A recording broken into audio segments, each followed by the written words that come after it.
안녕하세요. 오늘은 로마서 5장 1절부터 11절 말씀을 살펴보도록 하겠습니다. 여러분, 로마서는요 3장 19절에서 31절, 5장 1절에서 11절, 그리고 8장 이 세 부분이 제일 중요해요. 이 세 부분이 로마서의 특별함이에요. 복음을 설명하고 있는. 그리고 이 세 부분 중에서 특별히 5장 1절부터 11절이 제일 핵심이고 제일 중요한 부분이에요. 그러니까 이 부분이 성경 전체에서 가장 중요하다고도 할 수 있어요. 그리고 이 부분이 기독교의 출발점인 건 확실해요. 기독교의 종착점이기도 하고. 그러니까 이 본문을 잘 이해하셔야 돼요.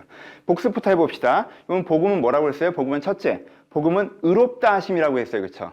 하나님께서 내 현상적인 모습이 아니라 내 창조하신 본 모습을 보세요. 그리고 그 본 모습이 나를 만들어 가려고 하세요. 나를 지금 현상적인 모습을 보지 않고 내 진정한 모습을 보시며 그 나를 만들어 가려고 하시는 거, 그 의롭다 하심이 복음이라고 했어요. 복음은 두 번째 뭐라고 했어요? 의롭다 하심을 믿는 것이 복음이라고 했어요. 내가 지금 내 모습이 진짜 내 모습이 아니라는 거, 지금 내 모습이 좋은 내 모습도 아니라는 거, 내가 진짜 좋은 진짜 내 모습이 내 안에 내재되어 있다는 거, 그리고 하나님께서 이것들을 바라보시고 만들어 가실 거라는 거, 그리고 무엇보다 나도 그걸 원한다는 거, 내가 진정한 내가 되길 바래요. 이 원함까지가 의롭다 하심을 믿는 거예요. 복음의 세 번째는 뭐예요? 의롭게 되는 거예요. 내가 믿음으로 의롭게 되는 거예요. 내가 의롭다 하심을 믿는 건 하나님 앞에 의로운 태도예요. 하나님 앞에 우리가 의로운 태도를 가지고 있을 때 점진적으로 우리가 의롭게 될 수 있어요. 이 세 가지가 복음입니다. 복음은요, 의롭다 하심을 믿어 의롭게 되는 거예요. 3장에서는 첫 번째와 두 번째 복음을 설명하고 있고요. 지금 5장 초반부에서 이 세 번째 측면을 설명하고 있어요. 1절에 보면 이렇게 얘기합니다. 우리가 믿음으로 의롭다 하심을 받았으니 우리가 그리스도 예수로 말미암아 하나님과 더불어 하나님과 화평을 누리자. 화평을 누린다는 게 뭐예요? 그전엔 내가 가고 싶은 방향 따로 있었고 하나님께서 끌고 가고 싶은 방향이 따로 있으니까 화평하지 않았죠. 근데 내가 의롭다 하심을 믿으니까 내가 하나님께서 끌고 가시는 방향으로 내가 가니까 우리 같은 방향으로 가자니까 화평해진 거예요. 그리고 이 은혜로 들어감을 얻었으며 하나님의 영광을 바라고 즐거워하느니라. 이게 화평해서 뭐예요? 영광, 하나님의 영광에 이르기까지, 나를 만드신 그 아름다운 본 모습에 이르기까지 나아가는 그 영광을 바라보고 즐거워한다라고 하는 것. 그러니까 이게 첫 번째와 두 번째의 결론부처럼 다시 한번 복습처럼 얘기하고 있는 거예요. 복음의 첫 번째와 두 번째 부분을. 그리고 세 번째 측면을 얘기하죠. 어떤 측면이에요? 이 과정이 쉽진 않다는 거죠. 의롭다 하심과 의로워짐 사이에는 거리가 있어요. 그렇죠?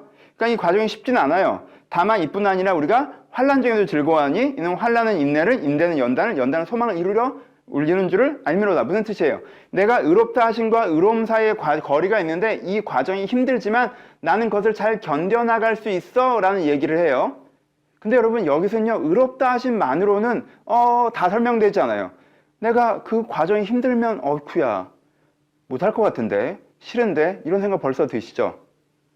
그래서 바울이 여기서 복음의 다른 측면을 얘기하기 시작해요. 다른 관점의 복음을 처음부터 다시 설명하기 시작합니다. 보세요. 그래서 이젠 의롭다 하심의 복음이 아니라 사랑의 복음을 설명하고 시작해요. 바울이 복음은 사랑이다 라고 얘기합니다. 3장에서 바울은요, 십자가에 담긴 하나님의 생각, 하나님의 판단. 여러분, 의롭다 하는 것은 결정이잖아요. 결정은 생각이고 하나님의 생각을 설명한 거예요. 근데 5장에서는요, 십자가에 담겨있는 하나님의 마음, 하나님의 감정을 설명해요. 그게 뭐예요? 사랑이죠.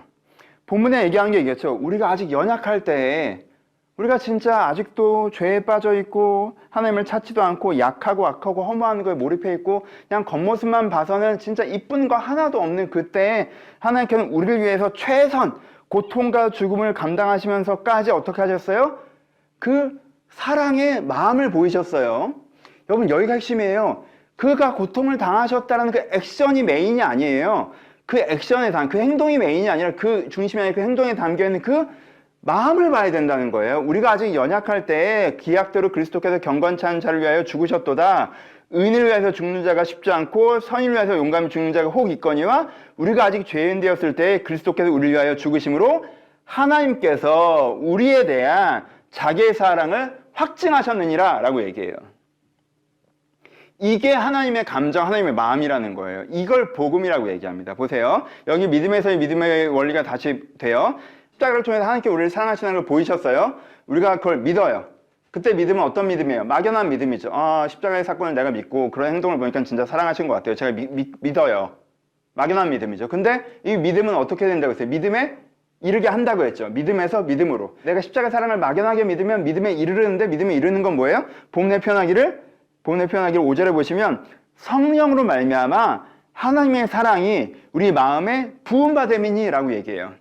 내가 막연하지만 십자가의 행동을 통해서 하나님께서 나를 사랑하시는 분이라는 그 마음을 지금도 갖고 계시는 분, 지금 살아계신 그 하나님이 나를 사랑하고 있다는 걸 내가 믿으면 성령을 통해서 그 사랑이 내 마음에 부음받는 경험을 할 수 있다고 얘기해요. 이것까지 가야 되는 거예요. 이 성령으로 하나님의 사랑이 내 마음에 부음받는 것. 그러면 뭐가 나타나기 시작해요? 실존적인 구원이 나타나기 시작해요. 여러분, 왜 사랑이 구원입니까? 왜 사랑이 복음입니까?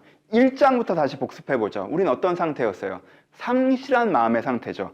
마음이 진공 상태인 거예요. 그러니까 이 진공 상태의 마음을 채우려고 해야 되니까 내가 돈이고 명예고 사람들의 인정이고 관계고 사람들의 사랑이고 뭐가 취미고 즐거움이고 이게 막 필요한 거예요. 내 주변에 있는 걸 막 미친 듯이 끌어당겨서 이 진공 상태 빈 마음을 채우려고 하는 거란 말이에요. 그러니까 그거 하면 안 돼, 그거 하면 안 되라고 하나님을 이게 안 되는 거예요. 왜? 내가 비었으니까 막 끌어당기는 거예요. 그런데 하나님의 사랑이 내 마음에 부음바되면 이 마음이 충족 상태로 들어가요. 그러면 굳이 이걸로 나를 채우고자 하는 게 없어진다는 거예요. 자연스럽게. 하나님의 사랑이 내 마음에 부음받을 때 마이너스에서 제로로 되게 쉽게 갈 수 있어요. 이제 이런 거에 그다지 신경 쓰지 않는, 이 죄에 종되지 않는 상태로 쉽게 갈 수 있어요. 그 다음에 하나님의 뜻을 따라가는 것, 내가 하나님께서 원하신 진정한 나로 회복되는 것, 이거의 과정이 어렵다고 그랬죠. 그래서 사람들이 안 하려고 하는 게 있어 라는 것 때문에 이 다른 관점의 복음이 시작된 거잖아요. 근데 이 제로에 오면 이게 플러스가 되죠. 왜? 내 안에 사랑이 넘치니까 이것 자체가 에너지잖아요. 뭐가 힘든 것도 할 수 있는 에너지가 있단 말이에요. 그렇죠?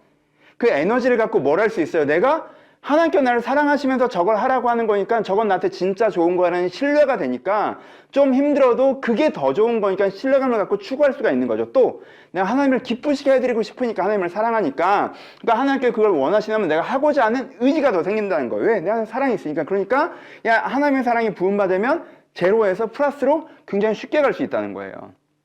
이래서 사랑이 구원이라고 하고 예수 그리스도의 십자가의 사랑을 믿는 게 복음이라고 하는 거예요. 내가 이 사랑이 죄를 놓게 하는 에너지가 되고 사랑이 의를 추구하게 하는 에너지가 되고 사랑이 그 과정을 견디게 하는 에너지가 돼서 이 구원의 복음이 우리 가운데 완성된다는 거예요. 여러분 이게 이해가 잘 안 가시거나 이게 동의가 잘 안 되시잖아요. 그럼 개인적으로 꼭 저한테 얘기하세요. 여러분 이 부분이 핵심이에요. 교회 오래 다니면서도 이 예수님께서 너를 사랑하셔. 십자가의 그 사랑. 이 부분이 내 안에 부음받지 않고 내 안에 동의되지 않고 이러면 사실 우리가 신앙이 더디거나 혼란스러운 일이에요. 이 첫 단추이자 마지막 단추인 이 부분이 여러분들 잘 되셔야 합니다. 마무리합시다. 여러분 우리가 다 이 십자가의 사랑을 믿죠. 안 믿고 교회에 다니시는 분들이 뭐 얼마나 되겠어요. 대부분 이걸 믿어요. 근데 여기에 퍼센테이지가 있다는 거예요. 여러분 우리가 한 3%에서 5% 믿잖아요. 그럼 십자가의 사랑에서 얘기할 때는 그 기쁨이 내게 있지만 그것이 내 일상을 지배하기는 어렵겠죠. 근데 만약 여러분 이게 그냥 한번 교리적으로 고백하고 인정하고 정보적으로 이해하고 그게 아니잖아요. 사랑이잖아요. 사랑은 깊어져 가는 거란 말이야. 더 깊게 알아져 가는 거예요. 예수 그리스도께서 보이시는 그 사랑을 지금도 갖고 계시니 그 사랑이 부음받음이 점점 늘어나야 된다고. 그러니까 만약에 내 안에 하나님의 사랑으로 내 안에 부음받는 게 30%가 되면 어떻게 될까요? 60%가 되면 어떻게 될까요? 80%가 어떻게 되면 어떻게 될까요? 그것 자체가 내 안에 완전 충족되면 어떻게 될까요? 그때 내가 완전히 바뀌는 거예요. 내가 이 사랑이 얼마만큼 내 안에 부음받되는가에 따라서 나라는 사람이 변화되는 거예요. 굉장히 자연스럽게 이것들에서부터 잘 될 수가 있고요. 굉장히 기쁘게 이것들을 추구해 나갈 수가 있게 되는 거예요. 그래서 복음은요, 의롭다 하심만을 아는 건 구조만 아는 거고요. 이 사랑을 알아야 그 구조를 채우는 에너지를 아는 거예요. 이 사랑의 구원, 여러분들 믿고 많이 누려가셨으면 좋겠습니다. 감사합니다.